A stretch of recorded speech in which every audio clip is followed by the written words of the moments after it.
political campaign yet, and how he massacred hundreds of our people on the 18th and 19th of November 2020. How he shut down the internet on the eve of the election, imprisoned me inside my home for weeks, and then declared himself winner of the 2021 presidential election. Now, it is 2026, and here I am again, speaking to you at the Geneva Summit. Nothing has changed for the better, only going from bad to worse. Despite what happened in 2021, we were driven by hope to give it another try. So in 2025, I announced that I was running for president again. For 112 days, I traveled across the country campaigning, and the population turned up overwhelmingly. Yet again, our campaigns were violently attacked, our supporters were murdered, we were blocked from reaching many places, and were also blocked from several media stations. As usual, Museveni shut down the internet again, this time 3 days to the election.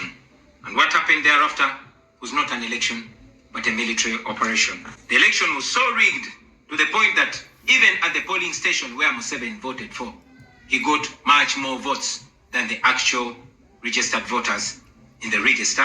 Our polling agents in several places were arrested and whisked away. Several of our party officials were arrested and many abducted.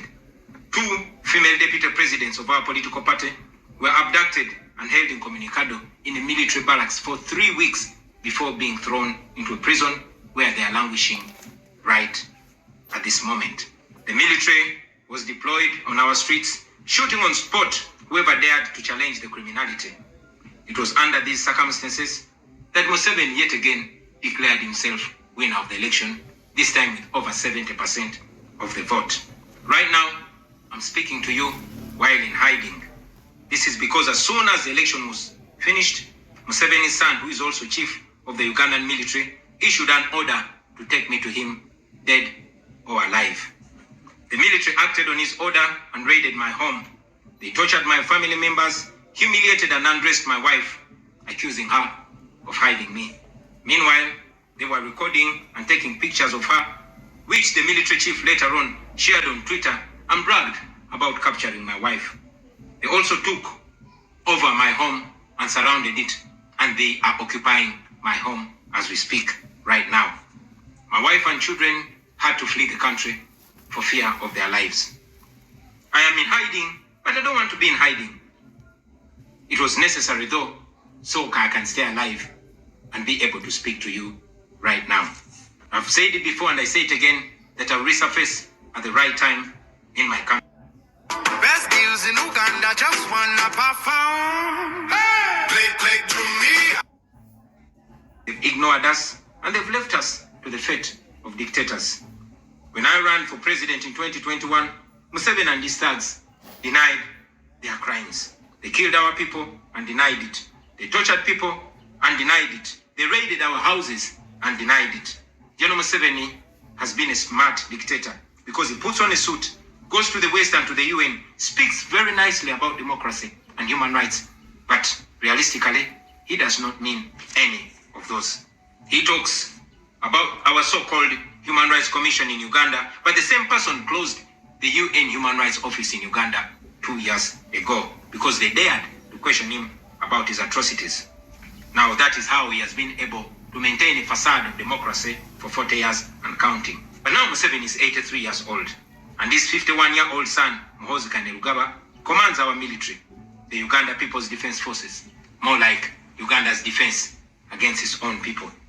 And he's effectively in charge. Unlike his father, Muhoozi does not play the role of a good dictator.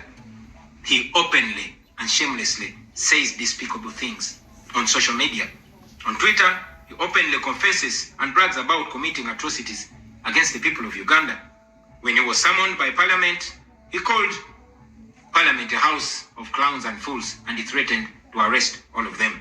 He describes judges of the Supreme Court of Uganda as clowns in wigs, and he has threatened to crush all journalists that dare to criticize his actions. In April last year, he abducted, detained, and tortured my close friend and bodyguard called Eddie Sebufu, also known as Eddie Mutwe. He later on posted on Twitter naked pictures of Eddie, boasting that Eddie Mutwe was in his basement learning Museveni's mother tongue, Tunyama. Ankole.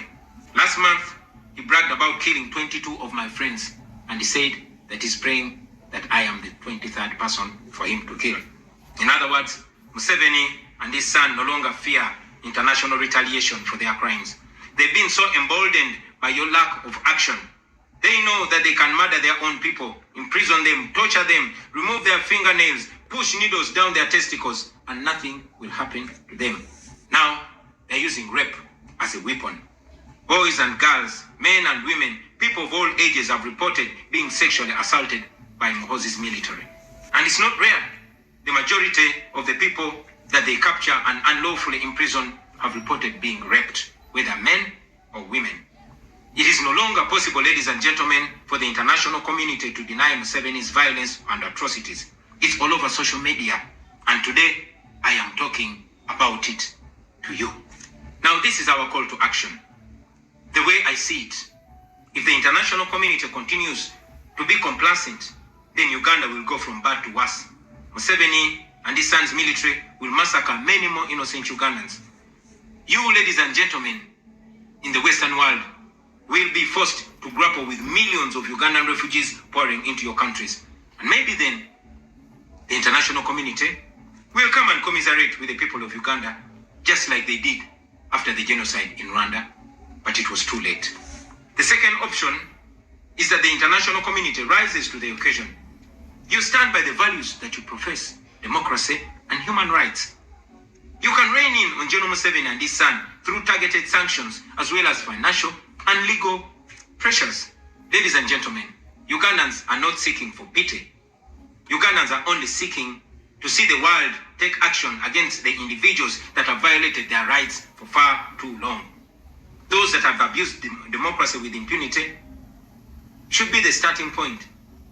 Please sanction these individuals. Sanction General Museveni. Sanction General Muhoozi. Sanction all the police and military officers that are responsible for gross human rights violations. Sanction those commanders. Sanction the judicial officers that have aided criminality through deliberately misinterpreting the law or skewing it. Those that normalize electoral fraud. Those that remand to prison suspects that should actually be sent to hospital. Sanction these individuals because their combined efforts in the last election effectively give autocracy a blank check to rule over the people of Uganda for 5 years. We call upon the international community to treat General Museveni exactly how they treated Idi Amin, because Idi Amin did what he did to Ugandans for only 8 years. Museveni has done much worse to the people of Uganda, and it has been for 40 years and counting. Because of the inaction of the international community, Museveni's mode of dictatorship and human rights violations is being seen as acceptable in the region, and it must be stopped before it is exported to other countries in the region and in the continent. We ask the international community not to recognize Museveni's regime because it is not legitimate. Please terminate any forms of cooperation with this government because he is not legitimate. On our end, as the people of Uganda, we are committed to non-violent means of changing our country, non-violent means of putting an end to this 40-year-old dictatorship. And you can be sure that the people of Uganda will sooner or later free themselves, because oppressed people cannot stay oppressed forever. With your help, friends, with the help of the international community and development partners, we can change our country. We can liberate Uganda before it is too late. I thank you for listening to me, for God and my country.